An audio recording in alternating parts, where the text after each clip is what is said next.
وہ قادر مطلق جو ہر خامی سے پاک ہے ایک رات اپنے بندے کو مسجد حرام یعنی خانہ کعبہ سے مسجد اقصی یعنی بیت المقدس تک جس کے چاروں طرف ہم نے برکتیں رکھی ہیں لے گیا تاکہ ہم اسے اپنی قدرت کی نشانیاں دکھائیں۔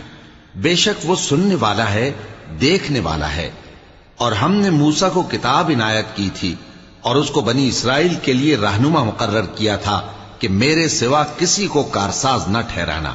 اے ان لوگوں کی اولاد جن کو ہم نے نوح کے ساتھ کشتی میں سوار کیا تھا، بے شک نوح ہمارے شکر گزار بندے تھے۔ اور ہم نے کتاب میں بنی اسرائیل سے کہہ دیا تھا کہ تم زمین میں 2 دفعہ فساد مچاؤ گے اور بڑی سرکشی کرو گے۔ پس جب پہلے وعدے کا وقت آیا تو ہم نے اپنے سخت لڑائی لڑنے والے بندے تم پر مسلط کر دیے اور وہ شہروں کے اندر پھیل گئے اور وہ وعدہ پورا ہو کر رہا۔ پھر ہم نے دوسری بار تم کو